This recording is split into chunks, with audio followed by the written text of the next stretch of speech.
Welcome to the Motivated Martial Arts Podcast.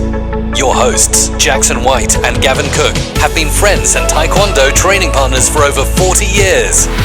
This podcast will bring you a mixture of their life stories, martial arts, and business experiences to motivate you in life and throughout your martial arts journey. Adding in a mixture of inspiring interviews and some of the best traditional martial artists around today. So over to your hosts, the Motivated Martial Artists. Good morning and welcome to the Motivated Martial Artists Podcast with me, Jackson White. And Gavin Cook. We just wanted to remind you about the Motivated Martial Artists website, which can be found at www.themotivatedmartialartist.com. We're also extremely excited that the Motivated Martial Artists have launched our consultancy business to bring to you a number of products and services to assist all martial arts school owners, instructors and black belts wanting advice and assistance on how to open and run a profitable and sustainable martial arts school. We're also super excited to announce our partnership with Skills Worldwide and the launch of Skills UK and Ireland.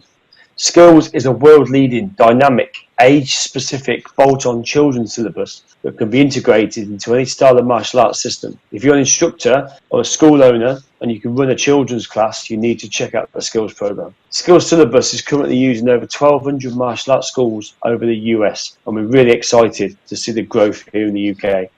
I've personally been using the Skills program in my schools for the last 2 years, and it's given me massive growth, but more importantly, massive retention, because the drills are geared towards discarded repetition and, most importantly, fun. Melody Johnson, who designed the Skills syllabus, has extensive knowledge and experience researching the childhood development and the relationship in martial arts coaching and parenting. Her first influential development was the creation of the Little Ninja program over 20 years ago, which is still being used in some UK martial arts schools. For further information, check out the website, themotivatedmartialartist.com.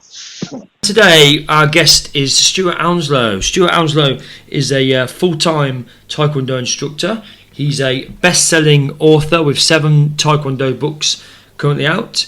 And he's also the editor, full-time editor of Totally Taekwondo magazine, which is just coming up for its 10th year. So we're very excited to chat to Stuart today. So I'd like to welcome you on the show. Hello, Stuart. Hello, thank you for having me. No, it's great for you to be on. So I'm just going to pass you over to Jackson, who's got the first question all lined up for you. Hey Stuart, nice to meet you. Okay. Nice to meet you too. Okay, so first thing we always ask our guests, really just to give you a bit of an insight about your early years, your growing up, and how you really got into martial arts. Okay, well, I grew up in Stanmore, not the posh end, the Belmont Circle end. For people that know it, it's a suburb of London. Standard childhood for someone in the 80s, out all day and evenings, getting into trouble, having a laugh, knocking about, the sort of thing. Just standard childhood. I got into martial arts when I was about 15, about 1986, I think that was. I started watching Kung Fu videos with my friends. Not the Bruce Lee one so much. I used to get into I used to love the Shaolin films, the 36 Chamber of Shaolin, things like that. Brilliant. And samurai ones like Shogun Assassin and them sort of films. I was a bit young for that one, but I won't tell anyone. This led me to, in my interest in martial arts, sort of dabbled in various styles for a few years, didn't really have much money, so, couldn't really start up anything proper. Then when I was into that's when I got into martial arts, and when I went to college, I was doing a physical education course, which allowed me to train in judo. You only 6-month blocks, and so I trained in judo, which is quite an interesting story, well, for me anyway. First time I went there for the first session, there was about 30 people training. It was hands-on. The instructor liked to chuck everyone about. Went back the next session, I was the only guy that turned up.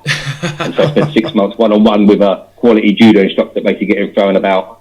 And I loved it. And then the next 6 months I done fencing, which I quite liked as well. So all martial arts related.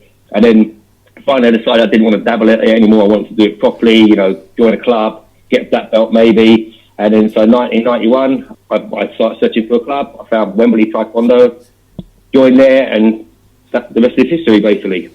Okay, so who was your first instructor back in those days, then, Stuart? It's quite unusual actually, because a lot of associations, the clubs had one instructor, one club. You know, I was lucky. I joined the school that had 2 instructors, and they ran it one night each. There was Mr. David Bryan. He's now Master Bryan. Okay. And Mr. John Pepper. He had to retire from Taekwondo for personal reasons. They were my first and only instructors in Taekwondo. Okay. Obviously, I've met lots of people along the way, so I learned lots of other bits and bobs as well. Okay, so when you were back in those days when you initially started Taekwondo, what would you say the thing was that sort of originally drew you to the sport, as maybe and kept you with the sport all these years? Well, like I said, I was into martial arts. I was into Kung Fu, the movies, done a bit of Wing Chun, a bit of this, bit of that. But then when I wanted to settle down, I was training, or I was chatting with a friend of mine. He was karate brown belt at the time, and I liked what he did. And so I started looking, you know, I'd done the usual thing back then. There wasn't no internet. You looked up the magazine, the associations that had adverts. So I basically narrowed it down between karate, Kung Fu, and then Taekwondo. For me, though, I wanted something that was not as rigid as karate. This is how I saw it back then. Not as rigid as karate, and not as flowy as Kung Fu. And so Taekwondo seemed to be the martial art in the middle. It had a bit of flow, a bit of stiffness, but not as much either way as the others. And so I started looking at Taekwondo clubs. Okay. I went round a few. I'd come into Wembley, saw the senior grades training. I thought, they're pretty good. Tried it out there and just stayed. Okay, it's quite interesting, isn't it? That even from quite an early age in your martial arts career, you were interested in the various disciplines and looking for something that really sort of fitted with you. You know, like I know certainly for myself and Jackson back in those days, it was just a case of whatever club was around in them days was what you sort of did. There wasn't that much pick. Yeah, well, there wasn't loads of clubs. I think there was 2 Taekwondo clubs that were sort of like in a distance to me that I could get to. I mean, one I went in, it was a WTF club in a leisure centre, and I was watching it, and so the class started, and then this black belt come in like half an hour later, stood behind the instructor and started posing off, and that really put me off. And then the rest of the class, the beginners spent like half an hour kicking a floppy shield, and it just looked really boring. Okay. And then I went to this other club. I think it was the same day actually. One was earlier than the other, and like I said, it was more varied. The instructors were good, and you know, they spent time with the beginners as well. It wasn't like, these are my black belts. Yeah. And you know, so everyone got a fair shake, and there was much longer classes, 2-hour classes. Yeah. Okay. I mean, it's quite interesting, isn't it? I mean, you've been like obviously a full-time instructor as myself and Jackson are obviously instructors. How the importance of making sure that first initial session when someone comes along, to make it right for them, because those first impressions, I mean, it could have been that instructor was having maybe a bad day when you walked in that WTF club, and straight away you've got that initial thought of the club, and it's like, well, you know, I don't want to train here, I'm going to go somewhere else. Yeah, it wasn't so much the instructor, it was the amount of leeway he gave the black belt. Okay. You know, when people turn up late to my classes, they get press-ups. Of course, yeah. Doesn't matter who they are. Yeah. You know, if they're late, they get press-ups. It's that simple. It's disrespectful. And the fact that he let it go on, it just wasn't the discipline of martial arts that I saw. You know, before I started properly, all I wanted to do was walk around carrying jugs of water up holes and stuff like Shaolin. That was what I saw martial arts. You know, if they said, go in a sitting stance for half an hour, hold your fist out, that's what I wanted to do. Yeah. That was the martial arts I wanted. Yeah. I mean, we laugh at that because I know I can still vividly remember my first session, and it was with Jackson's dad's, you know, Jackson White Senior, and we did low section block for an hour, you know, and that was it. That was the first class, and it's just funny how things have changed over the years. Not things you can get away with these days. You've got to have a little bit more variety in your teaching methodologies, haven't you? Yeah, that's true. So people have got less attention span. You know, they don't want to do that sort of stuff for so long anymore. But back in the days when I started, that's all I wanted to do. I was quite happy to do that. I had a discussion with one of my black belts the other weekend, and I made him do basics we'd done basics for like an hour and a half of the 2-hour class, and he come out, I love that. Yeah. No, a lot of people do. I do exactly the same. Like today, we're just gonna go through the basics, and we'll just do line work. You know, stepping forward, low block, stepping forward, mid block, high block, punch, and we'll just repeat that for an hour. And at the end of it, you know, the class are absolutely shattered, but they've all enjoyed it. But I think if you did that every single session, you know, the numbers will soon dwindle, unfortunately. But you know, once you've grasped the basics, that's the key thing. And if you've got a good foundation in any martial art, In fact, in any discipline, if you've got that foundation laid solidly, then that's the platform you use to grow on. But a lot of people want to shortcut that, unfortunately. Yeah, and then it makes them not so good later on. Yeah. Or maybe, I think they can get to that stage of being good, but the challenge is it's a harder journey if you haven't got those sound foundations. Yeah, that's fair enough. Yeah. So how old were you when you had achieved your first Dan then, Stuart? I started in Taekwondo properly in 91. I got my first 3 years later in 1994. So I was at 20 something, 22. Yeah, and that was ITF. When I was 19. ITF Taekwondo. Yeah, ITF style Taekwondo. Yeah, under the BUTF at the time. BUTF. The club was. Okay. So did you ever get involved in the competition side? Yeah, I competed for a long time. Yeah, done world championships and everything. Okay, and so talk us through then. You know, something we speak to a lot of our guests that have competed. Talk us about your first. Talk us through your first competition and how it went and what that felt like for you. Oh God, do I have to relive that one? Okay, well, I was really into it right from the very beginning. Mr. Pepper was saying, "Oh, you should compete," but I didn't feel ready, and so I waited till I was green belt, and then the competition day came out, and I said I'd do it. And I remember because I had a cold that day, and I went there thinking, I'll be all right, it's just a cold. Yeah. 30 seconds into my first round, I lost all my energy. Yeah, I can imagine. I realised how much it would take it out of you, and with the cold on top. And I basically, I lost. I was knackered after 30 seconds, and that was it. Because back then, the rounds were for adults, they weren't like 1.5 minute rounds. They were 2 minute rounds, and then semi-finals would be like 2 times 2 minute rounds. You have to be really fit. That was the black belt division, but this is just green belts I was in. So the first competition, I was just wiped. My opponent wiped the floor with me easily. Yeah. And then they used to do 3 a year, and so I thought, I'm not having that. Carried on training, went back to the next one, won a couple of gold medals. So I was quite happy with that. Yeah. The first one was rubbish, second one was brilliant, and after that it was not too bad. Yeah, well, this is it. This is the resilience, isn't it, of what martial arts training gives you. Yeah, you have to. I remember a guy in my club, Gavin. He wasn't a natural Taekwondo athlete, you might say. He was overweight, very unfit, but he would keep going to competitions, even though he never won anything. And then finally, at red belt level, he won a bronze medal, and he was delighted. But he just kept on plugging away, and then eventually he got something. Yeah, that's the attitude you got to have. And like today, we used to fly to Scotland for tournaments, drive to Wales. I say to students these days, there's a competition in Swindon.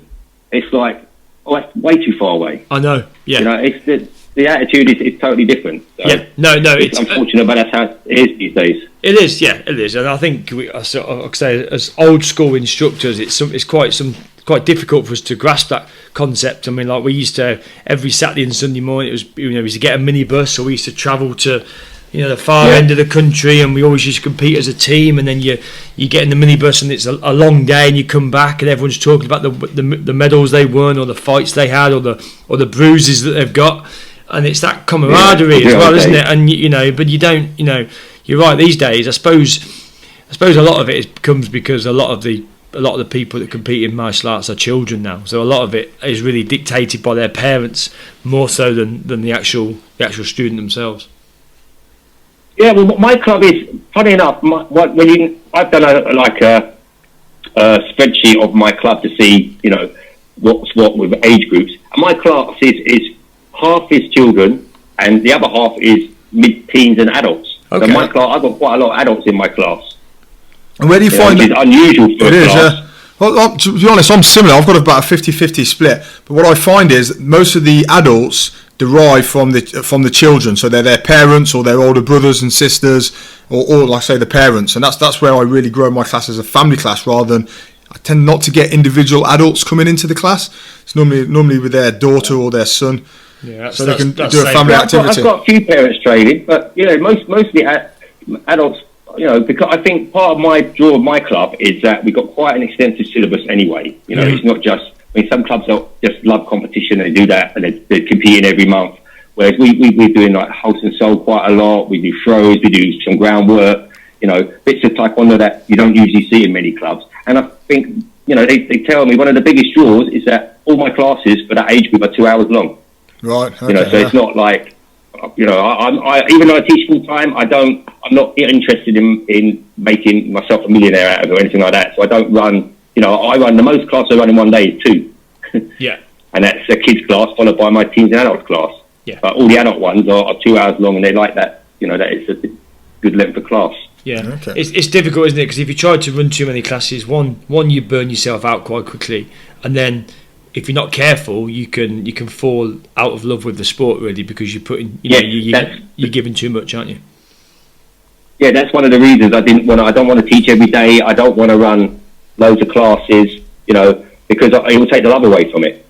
And that's what I felt when I went on full time. I did think about setting up another class and other clubs and things like that. And then in the end, I thought no, because at the moment it's still like me going training with my instructor. That now I'm the instructor, and I still love doing it. Yeah, no. I was always worried I'd burn it out. No, of course. So tell us then, Stuart. So what got you into writing books then, and sort of how did you first come across? How did you start with your first book, and what sort of inspired you to start down that journey?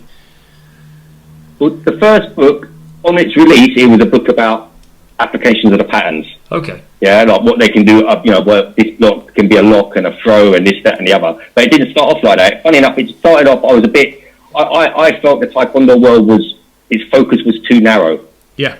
It was like we'd perform patterns, sparring, maybe set sparring, breaking, and that was basically it. And that was the classes. So I started writing a book about the different areas of Taekwondo. How sparring isn't just competition sparring. There's other forms of sparring, and if you take the definition of free sparring, it's very different to what most people see as free sparring, which is basically padded up competition sparring. And it started like that, and then generally a lot of my projects it just evolved into something else, and it became the book that it was. It was too much, and over the years I've written about different books about the different areas as I go. Like my last one was a wholesome soul book, so self-defense orientated book.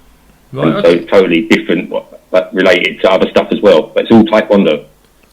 So when did your first book release, Stuart? The first one came out in 2005. Okay, and you've pretty much continued writing ever since then, really?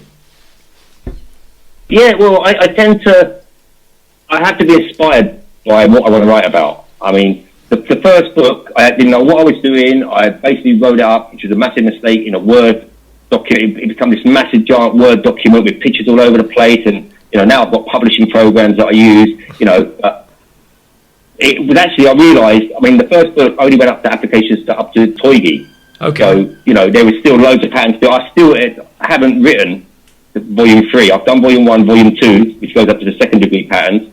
But there's still another volume to write, which I've got loads of notes on, but I've always went up and think, I'll do this one, and then something else comes up, and I'll do that one instead, and never take a couple of years break from them, and it's quite, as other authors would have told you, it's a lot of work. Yes, it's work doing the very intensive, isn't it? and then Yeah. and it sorry, go on. I was going to say, talk us through your sort of how do you sort of get that almost like that blank open mindset where do you turn everything off and disappear to the hills for a week to sort of write, or what's your sort of process for writing? Well, I tend to write. It's like my magazine articles. I don't put an article in every magazine. I don't write for the sake of writing. I tend to think of what would benefit my students. It's like from an offshoot of some of the books is basically the Encyclopedia Taekwondo Patterns volumes that I wrote, which is basically how to perform patterns. Not the applications, just the movements. Because I didn't like the way, I've got loads of patterns books myself, but I didn't like the way they laid them out. They would lay them out, you'd see someone doing a move with their back to you, and you wouldn't even know what it is really. Yeah. They didn't show you how to chamber, how to move, transfer your energy from one move to the next move. So I basically just thought, this will benefit my students. I'll start making a little pamphlet and give them out a grade, and it turned into 3 books. Right, brilliant. I just wanted to take something. I knew there's plenty of books out there, but I wanted to make something that, in my opinion, was better. And I think that's what I did. And I suppose it's good for your own students as well, isn't it? Because at the end of the day, your own students like to hear what you as your instructor has got to say. They don't necessarily want to listen to another instructor. They want to hear it from you, don't they? And get your take on it. Yeah, I recommend other books. I don't tell them they have to get mine. I don't really push them in my class at all. Yeah. You know, they usually get them at the, end of the year Christmas raffle or something like that. They want to go out and get them.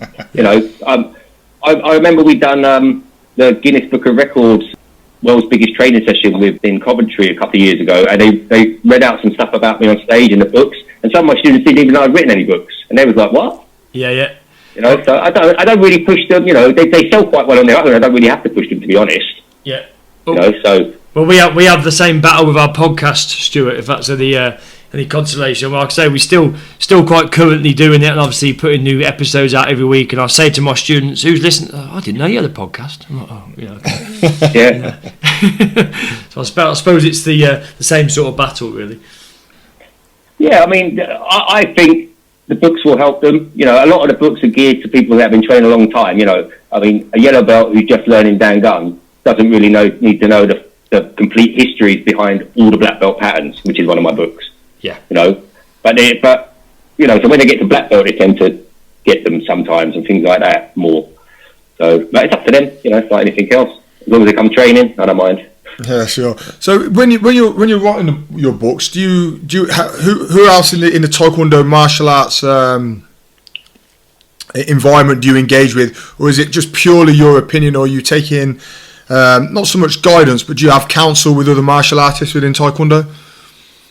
No, if I have people that I can go to fact check stuff if I need to. More. I mean, the history side is basically research. The wholesome and soul side is basically just stuff I've learned over the years, and it's all relates back to Taekwondo. The pattern stuff, mostly to get facts. So it's like I've got Grandmaster Vitali, who's he's very big in the ITF, so he knows a lot of historical facts if I need to confirm something or what year something happened. But no, at the end of the day, it's basically my own work. I have people that I can turn to, and then my friend John Dowding, he proofreads everything for me, and then we come back, and anything that doesn't read right, I change it and then send it back to him. It's back and forth, sure. 5-6 times before it goes out. So, but I always, in the back of my mind, I always write. I don't just write just for the sake of it. I have to feel it of benefit to the Taekwondo community, not just my students, but anybody who reads it. Yeah. And that's what I want to achieve. Fantastic. So just moving on slightly then. So you're one of the areas that you work in. You're the editor of Totally Taekwondo. How did you get involved in that? How did that start up? Okay. Back when I started it, which was 2009, the Taekwondo coverage in other magazines was getting less and less and less in the UK magazine. You had Martial Arts Illustrated, Combat. I think Fighters was now defunct. Combat tried to put a Taekwondo magazine out, and so did MII, if I remember rightly. Okay. After a few years, they had got very samey. I remember buying this magazine, I open it up, and there's a WTF guy showing me how to tie a belt. And I'm thinking, I don't need to read that. I want to read about interviews with people and training tips and this, that, and the other. And then you had Taekwondo Times in America that you paid extra for to get in the UK, and it was basically adverts. Yeah. It was just a 50-page magazine with 40 pages of adverts and one interesting story. And at that time, Ian Abernethy was putting out a digital magazine called Jiu-Jitsu, which I put a couple of articles in, like a practical martial arts magazine. He only done about 8 issues, I think, but he'd get different martial artists and they'd write, about practical side of karate or taekwondo or kung fu or whatever. And so with that format, I decided, I'll call it. I knew a lot of Taekwondo people from my days when we ran IMS and a few other bits and bobs. I networked quite a lot. And so I called a few people in and said, look, I'm going to put out a digital magazine. And so we started it up. The first interview in it was Dev Patel, who was one of my students, now quite a famous movie star. Okay. I got him to do an interview to sort of push the magazine. And we had just done Slumdog Millionaire, I think. That's it, yeah. And so we put it out and we opened it. It was non-political, any style of Taekwondo, any association, anything relating back to Taekwondo. And we ran the first 40 issues. I done it for free. Okay. So it was free for everybody. I remember one issue was downloaded 10,000 times. Brilliant. But then I got to a point where I was struggling I had to make a decision. I'd spend so much time doing the magazine, or I could stop doing the magazine and go and promote my club more, because it was during a bit of a recession time. The club numbers were down, and so it was, what do I invest my time in? Someone turned around and said, well, just charge for the magazine. And so I got some counsel on what to charge and stuff like that, and from that point on we just charge less than £2 an issue still. Okay, brilliant. And And it's still a digital magazine then. Yeah, I've kept it. I mean, I'm not super technical. I kept it in a format I could deal with. So it's basically a PDF that you can download on your computer, your phone, your iPad, and we get martial arts all around the world, write articles, and I put it all together. Okay, and where can people download that from then, Stuart? You can get a subscription or get a back issue. You go to the site totallytkd.com. Okay, fantastic. And it comes out monthly, and I think we're on 100 and something issues now. Yeah, it's been monthly for 10 years. Right. Okay. Every month. Well, we're a weekly organisation on the podcast, so we know the work that goes in to get something out. And you need to make sure you're consistent. You're delivering that high quality product each time, and there's a lot of work that goes into that. So of course you should charge for it. Most definitely, you're providing quite a valuable insight and a lot of great content to people. And I'm sure no one begrudges paying for that. The content is excellent. We're the only magazine that we have someone who they put together an index of every article that's been in every issue from the very first one. So we've got a massive. So you want to, even if you just got into the magazine now, you want something on, I don't know, sparring tips or patterns or something. You can just search this index, massive index, find something, and get that copy of the magazine to read up on it. And the good thing about it being digital, unlike all my old copies of Combat and stuff like that, they're always going to be around. Yeah, no, we know that. So 20 years time, the interview can still be read if you want to read about somebody. They're all there and they'll be there forever. Yeah, no, I agree. I was up in my mum's attic the other month, looking at some backdated versions of Martial Arts Illustrated. Half of the pages are mouldy now, though, unfortunately. Yeah. Yeah, well, I had so many of them. I had to throw a load out, which is a real shame because they was good magazines. Yeah. I used to get them all. Fighting arts, Terry Nils Fighting Arts. I used to love Combat, MAI. Yeah. But just piles and piles of magazines that's just taking up space. They were great magazines, weren't they? Back in, like I say, me and Jackie always used to get Combat magazine when it used to come out, and the first thing we used to do was flick to the back, and there used to be a list of the competitions in the area, or regional competitions, or national competitions, and we just used to in the little calendar section. That's it. Yeah, and we just used to drive, or either get our parents to drive us, or we used to hop on the bus and just go and compete in all these little school halls and these little regional competitions. But they were good days. Yeah. So what's next for you then, Stuart? Obviously, so you've got your books out. You got any more books coming up, or obviously you doing anything else with magazines, or what's sort of what's next for you from the media side? For books. I've got some ideas for another book. I might do the third version of the applications one, or I've got another idea. But one thing I never do with my books, I never give away what I'm doing.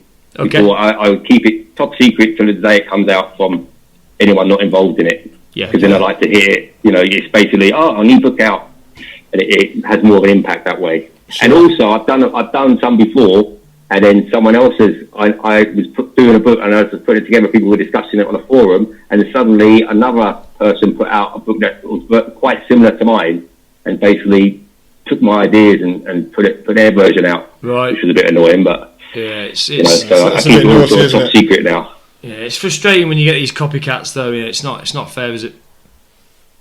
Yeah, but I mean, it wasn't so much the book. They was already doing the book. Can't take that away from them. It is the format they done it in. Right. Okay. I know they changed what they was going to do to basically compete with mine. Right. Okay. But it doesn't really. Mine's better anyway. Do you do you still run seminars as well, Stuart? You do seminars? As in teach seminars? Yeah, like pattern application seminars and things like that. Yeah, I do. I do. Again, it's not something I push. If people want a seminar, I'm happy to go and do it. The last one I did was the Wholesome Soul one. That was quite good. Yeah, but I still do pattern applications ones, and other stuff. I can do other stuff. People mostly want applications or Wholesome Soul, so that's usually what I do. Yeah, but I'm not like I tour the country doing seminars and things like that. Like I said, if someone wants one, I'm happy to do them. Yeah. We'll certainly put some information about that on all your books and the magazines and stuff in the show notes for sure. Okay, one of the questions that we always ask one of our guests as we're closing up, Stuart, what motivates you to get up in the morning? I have to get up. I've got a dog. If I don't get up, The dog licking your toes it's get you all up. over me. I'm not really a morning person. Funny enough, in my former job, I used to get up at 4 a.m. every morning, 6 days a week. Okay. And then once I jacked that in and I went full time with my club, now I'm an evening person. I've always been a night person anyway. And so, if it wasn't for the dog, I'd probably be getting up at 10 o'clock in the morning, to be honest. I don't have to do school runs anymore, or not very often, So I do. That's the first thing I do when I get up. Sorry, I do feel that for you, because I know what it's like when you come back from a session when you've been teaching. Obviously, you need a bit of downtime, don't you? Quite often, you know what I mean. You get back and where most people are winding down at sort of 8 o'clock at night. You come back from a class and you're still wired from teaching, and it sort of takes a bit of time to come down from that, doesn't it? Yeah, especially if you had a good session. Yeah. I mean, I was like that when I was training. I used to train really, really hard. You think you come and just flop out and go to sleep. I used to come home and I was, like I say, my mind was still wired for the next 2-3 hours. I couldn't sleep even if I wanted to. Yeah. I've always been a night owl anyway, so, Good stuff. Okay then.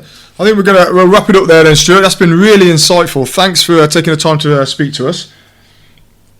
Okay, my pleasure. Just for our viewers that are looking to get hold of any viewers, listeners, we don't have any viewers because Gavin's face isn't the sort of face you want to put on a screen. But for our listeners, where can they get hold of your books? You can get them all through Amazon. Okay.